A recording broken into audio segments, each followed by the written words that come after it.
好，我们刚讲到了美中关系哈，台湾可能要仔细看一看，现在大家到底进展到什么地步了？现在《泰晤士报》报道是说，他们93对岸不是要做阅兵吗？习近平打算要这么干吗？据说啦，他打算邀川普啊，川普已经说要去了嘛，还有谁？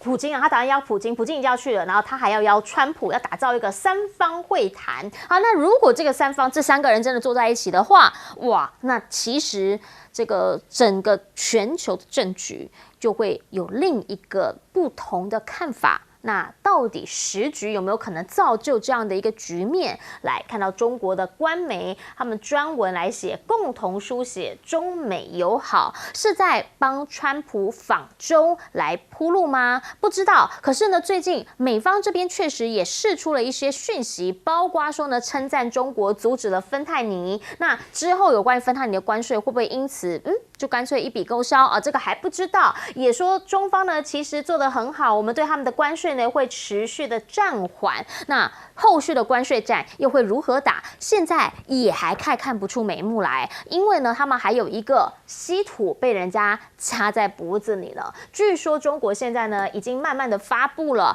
2025年稀土的开采还有冶炼配额，以前都是公开发的，但现在呢已经企业被要求不要对外透露。好，所以呢内部里面到底他们现在防什么？因为他们发现了美国呢好像有在偷运中国的稀土吗？中共的国安部呢揭露说这个走私的套路，私底下的暗盘，那个争夺战已经开始开打。美国对中的石墨关税呢，现在说已经飙到了160%，所以就让特斯拉抱怨说，我现在呢这个产量真的不够我使用，美国自己的石墨产业已经无法满足需求，那我依旧要靠中方入口。那如果说呢我要靠中方进口，你现在又要把我的关税飙到160的话，那你要我怎么活呢？其实现在对于两国之间，不是只有在稀土这一战、关税这一战，还包括了 AI 战。然后黄仁勋这一次呢，到了中国之后，他也见了王文涛。好，见商务部长，大家就讲啦，深化合作，中国伙伴呢，在我们这个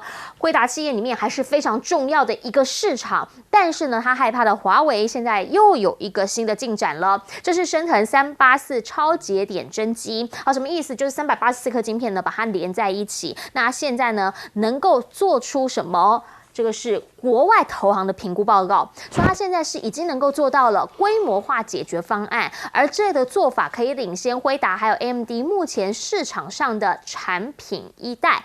认为中方在 AI 的基础建设已经突破全球 AI 产业格局，会产生一些深远的影响，甚或他们的机器人现在还能够帮忙换电池，直接看画面吧。好，这个呢就是在深圳这边一家公司叫做优必选，他们讲他们的人形机器人呢已经可以帮忙换电池。那换句话说，如果这个机器需要电池，它可以帮忙换电池的话，以后是不是可以24小时真的做到不间断的工作呢？而且呢，现在也有人去采访了他们的黑灯工厂。什么叫黑灯工厂啊？也就是高度自动化啦，里面没有人啊，全部呢都是靠机器人，叫黑灯工厂。现在他们发现说呢，这是 Wall Street Journal 讲的，机器人已经开始可以接管电动汽车的制造了。那当然，这就会让西方的车企带来一种存在的危机感。到底他们现在的成本上面会相差多少？而美中之间呢，其实你看到了什么战什么战什么战，但民间的部分其实他们还是有很多的交流的，包括这个是飞虎队。好，最近呢，这个中美航空遗产基金会的主席杰佛瑞呢，是带领着他们所有的这些团体来到了贵州，然后去找他们2战期间的一些飞虎队足迹。甚或呢，也有人在问官方对于这一些的态度是什么？官方对于美国的态度是什么？现在有美国驻华大使馆的这个公使，他是怎么讲的？哈，参战他的讲法是说，铁路方面啊，他认为我们能教中国，因为呢，作为货运、铁路还有城市交通的领域长期领导者，我们有很多经验可以提供给中国。这句话讲完，我想下面大家留给自己稍微感受一下，因为基建好像参战比较不了解现在市场上发生了什么事情哈。回过头请教一下永明老师，你怎么样来看？毕竟啦，如果说美中俄三方巨头真的能够坐下来，甚至还是在中国这阅兵的时期的话，哇，那个感受又不一样。这个当然会是一个历史的画面哈。对。那一方面是这个3个国家的领袖正式坐下来，这代表的就是现在的国际政治的结构，就是美中俄。那其实主要是美中，因为俄罗斯是因为它的核子武器还是拥有6000枚，所以呢，在军事核武上，同时它也在打这个俄乌战争，因此呢，在这样子一个场合里面呢，就代表的是美中俄啊3国的这个结构开始出现。不再是美国单独的全拿的霸权的情况之下。第二个意涵就是什么意思呢？这是一个93军人节的，就是对不起，93军人节是我们台湾抗战胜利80周年，在中国大陆的阅兵。而如果3位领导人都在北京聚集，那不只代表着川普很喜欢看阅兵而已哦，就代表着美国对于中国大陆军力的正式。这个到达了，他领导人都会去看，那同时当然也一定会谈关税、稀土、2国关系，所以太多的东西可能会在这个场合里面。那到底会不会成真，我们不知道，因为从日本到英国的媒体都开始这么讲，对，可是呢，没有任何其他的讯息，不管来自于北京还是来自于华盛顿，我们都不知道。那这个以现在川普的这个个性真的一定是他自己做决定，别人一定会给他很多的意见。比如说 Rubio 会告诉他说不可以去，你这是长他人之志啊，你这个是等于是太给中国面子了，你让美国的建制派，让我们的欧洲的盟邦太没有，就是说这个面子。因此，你就看到这样子的一个就是争议可能会延迟到，我觉得到93的前1个礼拜也不一定，我们才会大概知道他到底会不会去。不管他会不会去，你看这个电力AI， 你要知道，电力就是算力，算力就是 AI 力，AI 力就是国力。所以有人说电力就是国力，当然不见得要跟 AI 一定有关，但现在 AI 越来越重要呢，就是这样的逻辑。而在《金融时报》的报道，就是大概在1个月前，他讲在西元2000年的时候，中国大陆整个电力大概是1300太瓦，美国是3800太瓦。到了去年2024年，中国已经超过10000太瓦，而美国只加了4300太瓦，连中国的1半都不到。本来是中国的3倍，24年、25年之后呢，连中国的1半都不到。更重要的是，在2000年的时候，中国大陆大概火力发电，也就是石油、原油跟天然气占80%，现在只掉到8%。然后呢，所有的其他像是风力、太阳能、核电，还有电池，大概40%。中间还有2%是深植蓝电。所以你就看到整个美国现在大而美的这个法案，它完全放弃了清洁能源，所以电力的发展代表未来整个制造 AI 整个工业经济已经完全形成一个大的差别，不只是量上美国不到中国的1半，它的结构也形成完全不同。而将来美国会知道它的这条道路会是多么的困难。我们想请教一下厉将军原因是因为我们知道阅兵对于一个国家来说，它是一个国力的展现。好，对于习近平来说，当然他这一次已经讲了，他会有很多新型的武器来跟大家面试。如果川普这个时候去了，跟俄罗斯的普京坐在一起，跟习近平坐在一起，那代表什么？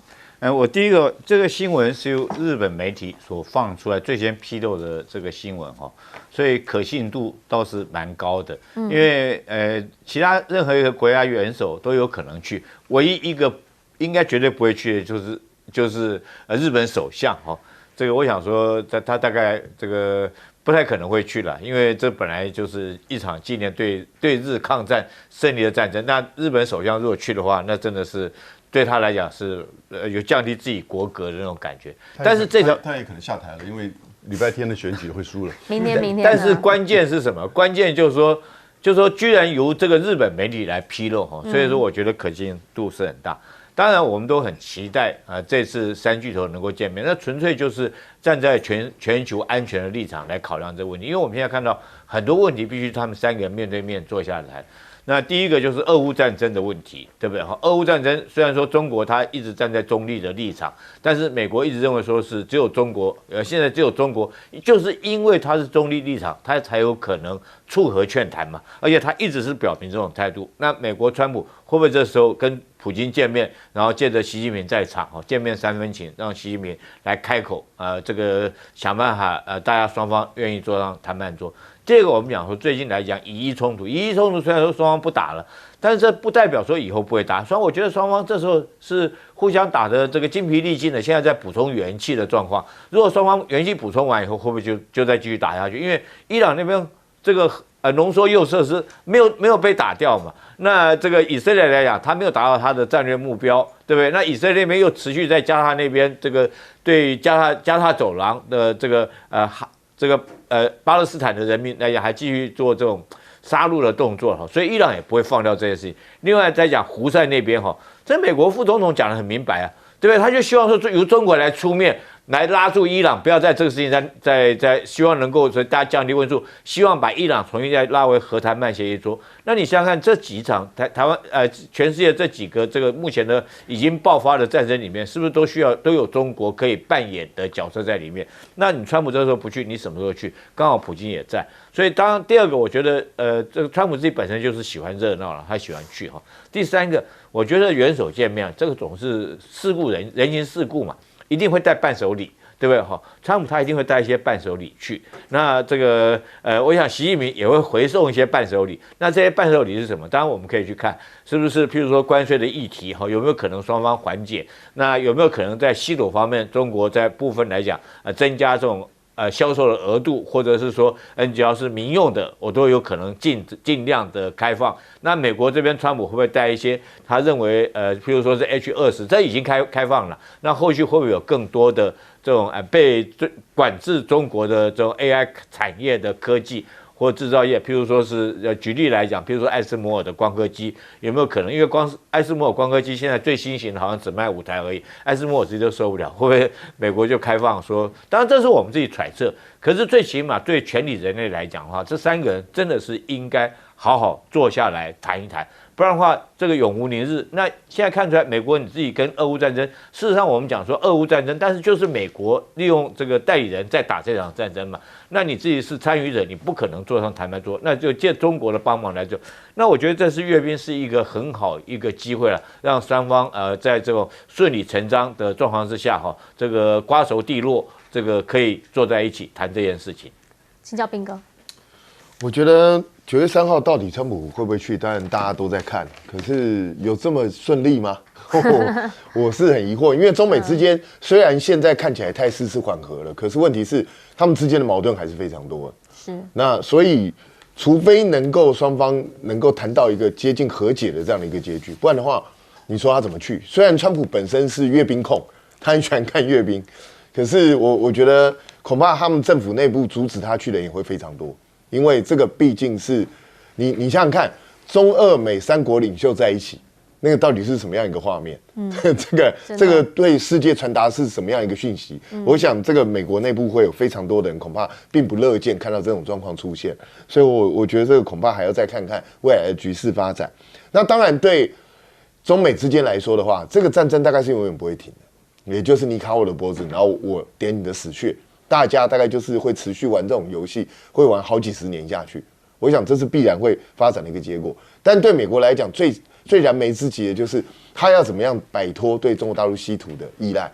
他如果没有办法摆脱这个依赖的话，他永远会被中国大陆卡脖子，而且束手无策。当然，我们也看到美国最近已经开始对稀土的这些产业开始做一些投资了，可能那个投资真的太低了，才区几亿美元，你就想要扭转这个局面吗？你如果美国真的有心想要摆脱对中国大陆稀土的依赖的话，他至少要投资几百亿美元。但是问题是，美国现在有这个力量去做这个投资，他愿意做这样的投资吗？因为这样势必会耽误到很多他在其他方面的问题。所以这是美国有决心去做到的吗？恐怕目前还看不出来。那如果看不出来的话，中国就会持续卡住它的脖子。可是反观晶片上面，目前美国确实卡住了中国的脖子，可是中国大陆也并不是完全束手无策，它还在不断的自己发展当中。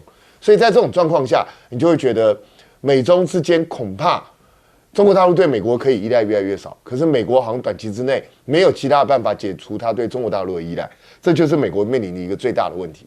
那至于美国这位驻华大使馆商务公使是参战，他是不是还活在上个世纪？我觉得他怎么会对美国的铁路交通这么有信心？美国的铁路交通是世界出名的烂，他到底在讲什么？你不要说跟中国大陆比，这种基建狂魔比，你跟欧洲都比不上。所以我真的不知道，拜托这位参战，你赶快回去一下，把你失去的这20几年找回来吧。你跟世界脱节太久。我们先进下广告，广告回来则要讲了，川普他其实现在的关税战没有落下，而且呢跟巴西是真的杠上了。等等回来看。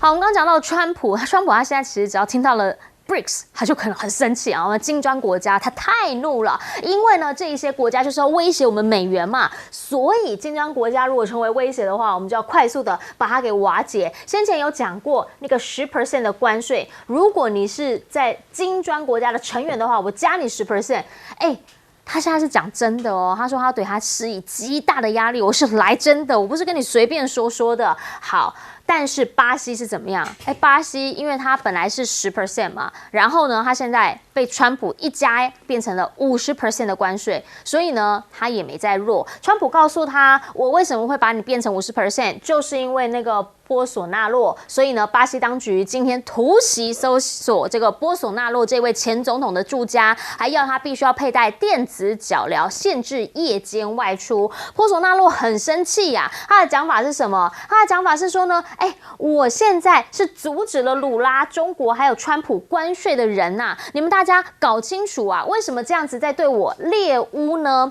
这个举动其实某些层面确实让美巴之间的关系更加的紧张，而更加了升温。但是对于川普来说，他想做的事情好像没有做不到的。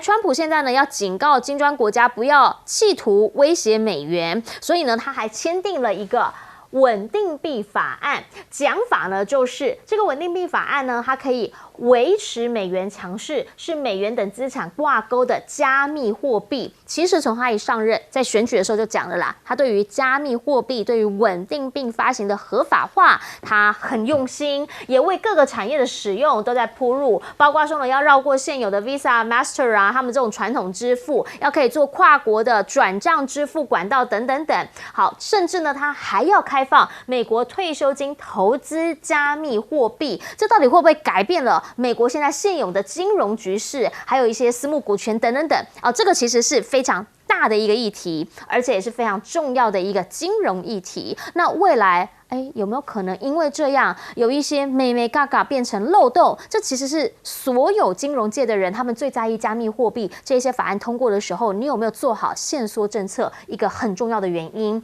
但是为什么他这么认真？有媒体是这样讲啦，他们发现了川普内阁超过30%的官员，他们是持有或者正在投资加密货币，所以到底松管监管是不是自肥？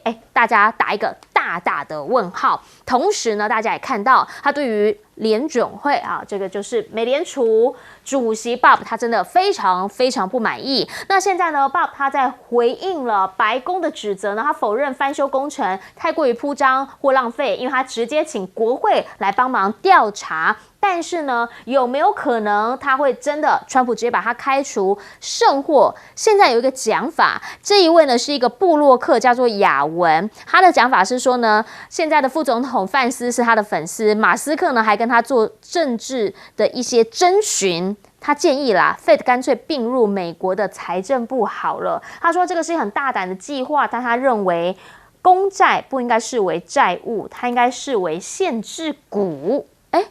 突破这个所有人的盲肠了吗？为什么他这么在意美联储这件事情呢？打一个问号。好，回过头请教一下永明老师，您怎么样来看？川普现在说了，我要给金砖成员加10% 的关税，我不是讲假的。我个人觉得，川普对于巴西加50%的关税，不是因为波索纳罗而已，他只不过是顺带的做一个理由，他其实是要杀鸡儆猴，你不可以去挑战美元霸权，你不可以去推动去美国化，你不可以去在金砖体系之下发行金砖币，要取代美元作为双国任何国家的交易的货币。他其实是怕美元霸权的衰退。美元霸权建立在3个项目上：第一个，对美国经济的信心；是第二个，对于美债作为你外汇存底的一个主要的这个工具，国家也好，公司也好，都是如此。第三个，你跟别的国家的贸易的交易都使用美元。这3个其实到目前为止都还是美元霸权真实的存在的象征。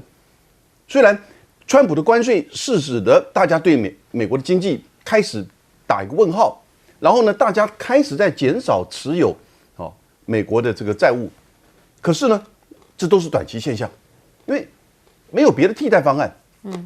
可是现在出来，就是像是中国、印度、俄罗斯、非洲、巴西这些国家开始在加强彼此之间双边贸易，用本国币，就不再用美元了。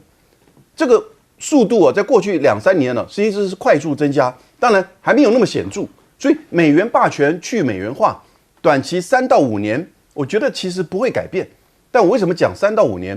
因为假设如果今天2032年外面所说中国的经济超越美国的时候，这个情况就有所改变。所以他为什么签订这个所谓天才法案，也就是要让这个稳定币现在好多国家都通过法案5月份的时候，连香港也有，新加坡也有然后呢，美国弄这个稳定币是什么意思？什么叫稳定币？它也是一种加密货币。现在全球加密货币大概来到4兆美元，等于一个 NVIDIA。那稳定币到目前大概只有3000亿美元，可是它成长得非常快。什么意思？大概就是泰达币跟 Circle 币这2个占8%到9%。他们每发行1个单位的稳定币，它就要保留1个单位的抵押的，就是资产。通常就是1个稳定币等于1个美元，也就是他拿美元作为支撑它稳定币稳定的这个价值，而且要有抵押。那因此呢，它这个抵押的意思就是说，你可能用美元，你可能用资产，你可能用别的加密货币，但是呢，你去跟他买稳定币，1美元买1泰达币，你的泰达币你卖给他，他马上接受1美元跟你买。所以在这样一个情况之下，当然它也有市场这个波动。因此，你就可以赚这个就是差别，但是呢，它就形成一种在作为一个比较稳定加密货币的选项，因为现在越来越多国家跟大企业也把稳定币跟加密货币作为它的这个等于是避风险的一个选项。那这个时候呢，稳定币其实就是在稳定美元，因为泰达币跟Circle币都是在用美元你也可以用人民币，你也可以用别的币来去做一个稳定的基础，但是这个很小，所以。这个时候，稳定币的意思，其实在支撑美元霸权。真正的关键，川普是怕他的关税政策，他的大而美，把美国经济搞垮，把美国经济，他当然不能认为把美国经济搞出问题的时候，我美元霸权还能不能维持？你巴西不可以乱搞，我同时要搞更多的支撑的这些支柱，稳定币、加密货币就是如此。同时，他也可以大赚一笔呀。这到底要怎么样来看这件事情？因为后来又被华油爆料，他们的官员现在蛮多人有相关资产的。来请教将军。我认为稳定币就加密货币一定是未来的金融交易的一种模式了，而且势不可挡。我们看人类整个货币的交换历史，你就会看，最早是以物易物嘛，那以物易物多重啊，对不对？这个丝路上面大家看到这一骆驼一骆驼的丝绸带到欧洲去，欧洲那边就是一袋一袋的黄金又用骆驼运过来。那后来大航海时代也是一样，那时候就改成货币，所以很多那时候很多船沉到海里，大家到海里面去捞宝就是捞那些金币。那时候后来改成用金币，但人类来讲，发现这些黄金这些当做交换的物品来讲太笨重了，所以就想办法说研发用纸钞哈，用纸钞比较轻。这个纸钞是谁的霸权？就是美元。现在来讲就是美元嘛，大家用美元来叫，就是一张美元，对不对？那10块钱的美元，在全世界大家都可以认同它后面所代表的含义。譬如说是100个汉堡，你可能就是代表100个汉堡。那毕竟来讲它是有形的。那现在随着科技的发展，我觉得网络时代来临之后，以后加密货币势必是如此。就我连钞票就不要带了哈，我只要脑袋里面记着一组密码。比如说我在台湾，我在这边购了一些这个不管是美国币或什么币，那我到美国去玩的时候，我在这个美国随便找一台电脑上面，我用我的密码一输进去，马上我就可以换到等值东西。就是说，你这些有价值的东西全部都是变成一组密码来替代。那我觉得确实是很方便了，但是要后续的监管确实是很重要，因为这也很容易流于走私。或者是洗钱的管道哈。如果说我要洗钱，也是如此。那金砖货币也是如此。那大家就可以，金砖货币就是大家可以避开美元。那我就这个金砖，我们金砖大家共同发行一个保密，这个一个加密货币哈。这个我多少石油可以换多少东西，用这种数字就网络上面可以用这个密码就可以交换。那美国当然它发行这时候这个美元币是不是也是目标也是针对金砖货币、加密货币先行的准备工作？因为我觉得未来的这个数字货币一定是人类必须要走的方向。那美国这一把这边关税战，我只能说没有人在理它。你看看今天几号了，对不对？今天19号了，8月1号还剩下几天？不到2个礼拜了。有没有哪个国家很具体的讲？我觉得没有那巴西鲁拉就很明显嘛。你这个时候我本来就跟你是贸易逆差，你再加我50%，有没有道理？没道理。就是美国你自己汉堡更贵，对不对？你自己喝咖啡更贵，我觉得造成你自己通货膨胀的可能性会更高。是，来请教彬哥。其实过去一直都有很多想要脱离美元霸权，想要起来挑战美元霸权，可是都失败。那问题是最近为什么开始大家觉得说，是不是可能会有机会出现？那是谁在加速这个进程？其实就是美国自己。如果川普不这样乱搞的话，其实你10几20年之内要挑战美元霸权，其实还是非常困难的一件事情。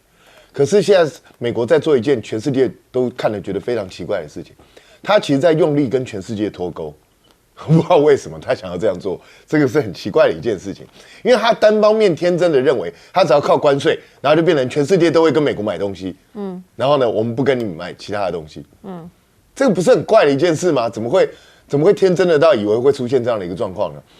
最可能发生的状况就是大家那个不跟你买个东西，然后你也不要想卖东西给别人，这才是最可能会发生的状况。所以我不知道川普到底脑袋在想什么，可是他正在加速进行这一块，而且乐此不疲。然后他要的是什么呢？其实川普很简单，他要的是绝对不受管辖的权利。你看他所有的作为都是往这个方向走，其实跟谁很像？你知道，跟我们现在的赖清德很像。他都是希望没有任何人能够管住他任何一点东西，他就要往这个方向走。所以他不断的在透过这些这个参议员好啊，或是其他的这些走狗也好，就在帮他不要人身攻击，对，就在帮他搞这些东西，你知道，而且是非常明显，就这样搞。所以我觉得美国人真的能够容忍川普继续这样恶搞下去吗？而且刚刚叶颖你也讲了，就是他跟他的朋友们，还有这些政府官员们，正在其中大捞其钱，非常明显的在捞钱。我就觉得我一直很纳闷，美国没有任何相关规定能够管制总统自己带头炒股票，总统自己带头在那边捞钱吗？我觉得美国的民主机制是在川普上任之后暴露出非常严重的问题，也就是川普好像是一个不受管辖的人。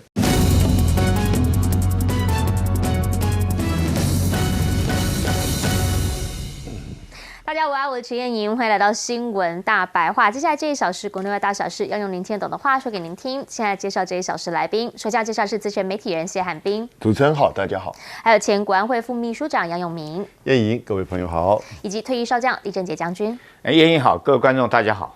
一开始先带你来看到的是呢，威帕台风虽然不会经过我们台湾，但是呢，从我们西南这2天经过的时候，大家严防豪雨，严防大雨了。特别是在我们南台这边千的居民。我们现在给您看的画面呢，就是在七股的空拍镜头，你给他看一看，你这个空拍一扫过去之后，很多地方其实屋顶还没有补齐，甚至呢，是盖着帆布的。大家就想问，这2天气象局告诉我们风势会比较大，特别呢是雨，有可能是会有大雨、豪大雨发生的几率。那如果是这样的话，我们台南这些乡亲看得住吗？因为呢，现在就有一个调查出来了。这个调查报道讲的是什么？讲的是如果有国军来帮忙救灾的话，那请问我们这一次是不是能够快一点恢复家园？2024年，当时呢，高雄是山图儿台风，还记得吗？那个时候很多的地方都淹了，可是因为有国军来帮忙支援，高雄是3天内恢复主干道，21万户停电是4天内复电。好，这一次呢，部分兵力协助，不是所有的人呢倾囊之力的来帮忙，结果灾后8天还有状况，第12天才复电，显示像很多人讲啊，你军方要是腾不出手来，要我们自己先顶着，我们的韧性到底靠不靠得住？昨天啊，这个听到了，这个卢秀燕就直接讲了嘛，哈，你不用那个韧性一直在讲什么国防韧性，你光电水，这到底台湾有没有韧性？民生需求有没有韧性？这个你政府都一定要好好的考量思量。台风来就要把我们击垮了吗？来10天9夜的汉光演习终于落幕了。现在呢，大家都看到很多地方出现了。网络上讲的美语老师啦，其实就是外国人、美方美军人员。说美军人员出现在哪里呢？很多地方是可以巧遇，但是他们到底来做什么？是不是因为他们来了？有在盯场，所以我们才没有办法停止，才没有办法让这些国军到我们灾区里头来帮忙救灾呢？画一个问号。反正现在汉光演习10天9夜史上最长结束了。顾立雄，我们的国防部长告诉我们，已经让敌军明白犯台会付出代价，同时呢，也告诉他们，我们呢不追求武力比拼，但是我们要让他付出代价，我们的决心跟我们的毅力。只是所有的人在看完了演习之后，大家想问的是，你有没有先想想对岸的实力是什么？那人家现在是如何作战的？那我们这次演习的这些结果，你真的满意吗？甚或现在也看到了有这一些媒体这个自由时报的报道说，中国有抖音网红假商务的这个履约，然后来到台湾，结果特别都是去汉光演习这些比较敏感的区域。当然，这个时候这样子的一些讲法呢，会让大家觉得说，所以是有指涉的意涵吗？可是大家也想问，其实呢，很多人看到了这一些的报道之后，更想知道的是，那国军呢？国军你到底面临这样的一个状况，面临这种军情刺探，你有什么方法可以来管制呢？如果他真的犯法的话，那为什么没有做后续的处理呢？以及大家现在想知道的是，我们枪口是不是不对内？大家团结一致。林飞帆的回应是团结不能变成口号啊，那大家都要有这个反共的信念，我们才能够不成为敌人的工具。但是我们真的害怕的是敌人吗？还是害怕的是友军呢？为什么这样讲？来看看美国的前驻中国大使，这个是伯恩斯，现在说相信美国会延续驻台抗中的政策。但是我们实际所看到川普的作为是什么？澳洲同样都是 Anglo-Saxon 人，但是他现在要重审 AUKUS。为什么？因为本来是讲好了美国、英国、澳洲共同研发潜艇嘛，但他现在呢说要重新来研发，我们是不是要继续推动这个核潜艇的合作？所以才会让部分的高阶军官强烈反击啊！如果你现在还是重视印太的话，你现在去对澳洲这种迟来的重视把它给拿掉，那你不就是让中方有办法趁虚而入吗？更或者啦，现在美国他们持续要抗中嘛，包括了微软回应了国会的疑虑，说如果呢他们这里面有聘用中国工程师来参与维护军方的云端计算系统等等，恐怕会有国安疑虑，所以这些人呢就不让他们来参加军方的技术协助。那到底面对中国这个美方的做法会是什么？那台湾呢？台湾面对两岸的情势，我们的做法又是什么？还是回过头来，彬哥，我们就讲最简单的啦，先不用讲到对岸，我们就讲自己好了。面对一个风灾，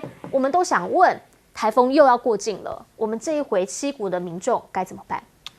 这一次这个台风应该是不会登陆，可是问题是它外围环流可能会对台湾造成非常大的雨势。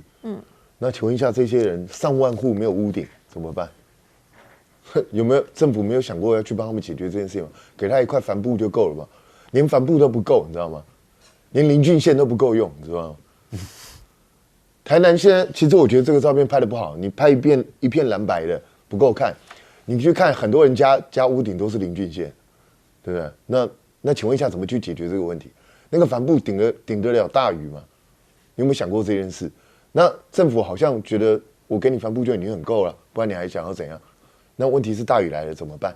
这些人怎么安置呢？我真的拜托政府多用点心思啊！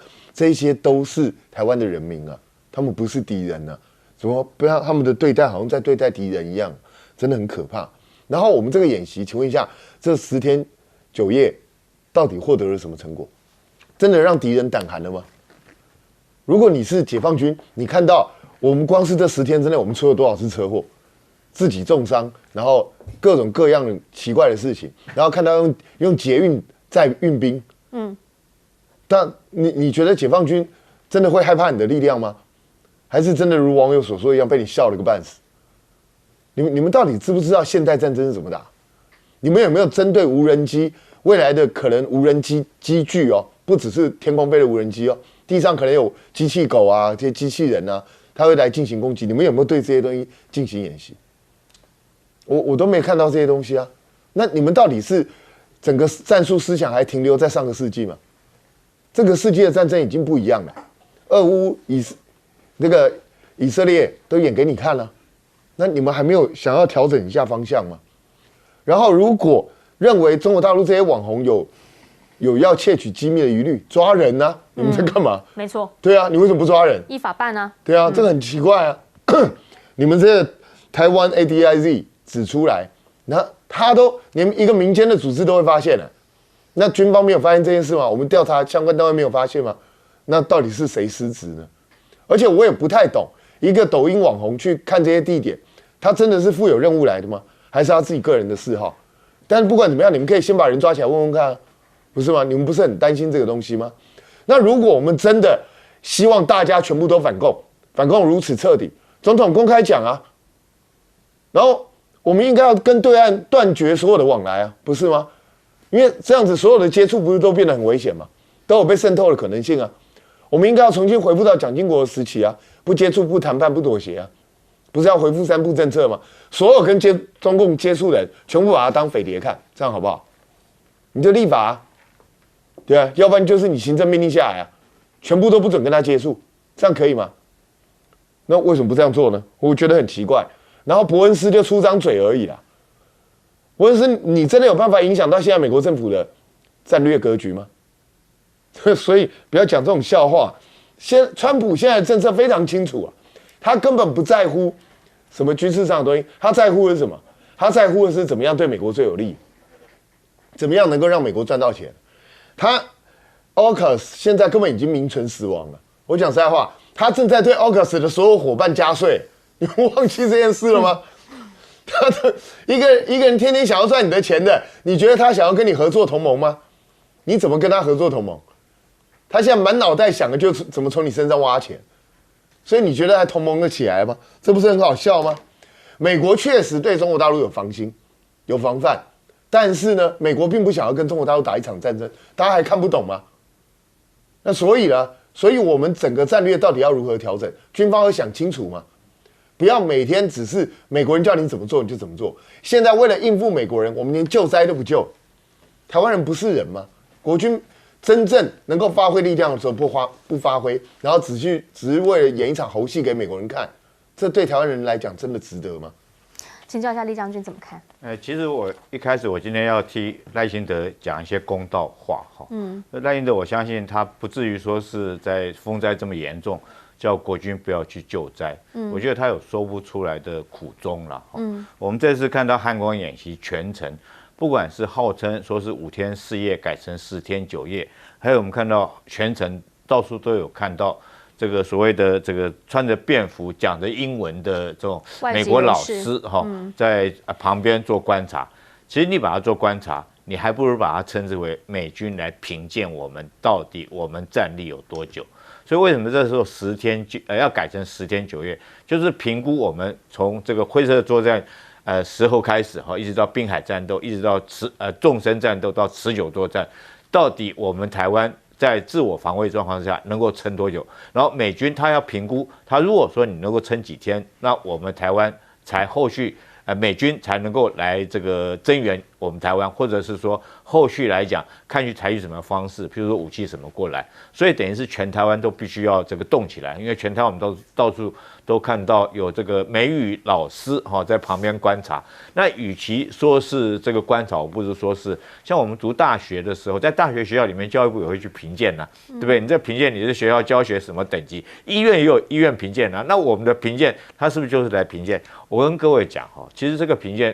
老美人家能够在全世界到处打仗，他也不是省油的灯啊。他一来看，内行人一看就看得出来。我举个例子，譬如说我自己就曾经在汉光演习跟美军的前太平洋司令对过话，你知道他问的有多详细吗？我跟你讲，因为我那时候身份是军团的情报处处长，情报处处长就是要了解敌情嘛，对，所以他直接问我说，如果说今天解放军对不对猝然发起攻击，解放军会动用多少兵力？情报处处长，请你回答。他就像问我，那你不能讲错，为什么是这些兵力？有多少兵力？他在这种无预警之下，猝然发动攻击有多少？他第一个问我这个问题啊，对不对？那你就要答出来几个，人家有几个什么样的兵力部署在什么位置，你就要回答出来。第二个，你知道他问我什么问题吗？你们台湾对不对？如果说海上渗透的话，你们台湾多久的时间？在这个小艇多远的距离你们可以侦获得到？你就要讲得出来哦。我们海巡跟这个海军的这种对海搜索的雷达，用什么型的雷达可以搜索多远？第一层用什么雷达？第二层用什么雷达？然后他去看海巡的雷达跟这个海军的雷达。双方的讯息可不可以整合在一起？我跟你讲，他们来是很专家的，是评验到这么详细的地步。我自己这是我亲身的经历，所以当然我还有那次都可以。所以这次来讲的话，各位我们可以看一下，连我们老百姓这个从旁观者都觉得说，这是实在是漏洞百出了。那你认为说人家是美军是专家，你糊弄了过去，糊弄不过去。难怪这时候赖清德在选在这个时间，他不敢把国军停下演习去救灾嘛，因为评鉴老师在旁边看的，万一他评鉴不过关，那美国来讲认为说评估你台湾这个防卫的这种持久作战能力不足，他可能就会不会说改变他这个战略模糊的这种战略的构想这很可能的。我想几个事情，我们自己很丢脸的事情。第一个，我们这次来讲，我自己看到，所以就我们讲万板大桥你自己演习万板大桥，那你守万板大桥，那试问一下，你守万板大桥，那台北市、新北市你是不是整个就放弃掉了，对不对？那你只守天龙国嘛？那新北市那边老百姓没交税吗？你只守天龙国。另外来讲，在滩岸那边主角，你那异想天开开游览车过去那边排一排，然后用游览车当做主角设施。那游览车你现在平常时候你可以去付钱，对不对叫游览公司把我租你游览车，你开过去摆在那边，记者拍起来好像很好看。那第一个，暂时人家愿不愿意再把车子资源给你，去牺牲他的自己生产工具摆在海岸那边。第二个来讲，那游览车，我跟你讲，战车一压就压过去，这是不是证明了吗？所有战车在市区里面碰到民车，那什么感觉？我跟你讲，这个战车驾驶压到民车，他没有感觉的，他就直接过去，因为他将近40-50吨，如果 M1 战车到60吨，他过去就过去了，所以。如果说城镇战，我觉得最好防御地点什么地方？你知道？我跟各位讲，最好的防御地点。如果说刺针飞弹，你就摆在101这个大楼的上空嘛，那时候台北市全部都看得到，你是不是应该在那边部署刺针飞弹？你敢不敢？你不敢。我跟你讲，守松山机场，你这边反攻降，松山机场最好反攻降，在你要哪一栋大楼？你知道？海霸王。你看看那栋海霸王那个位置，是不是刚好在上面架个机枪，整个松山机场都看得到？然后再往这边是到台北衡山指挥所，这边是进入总统府。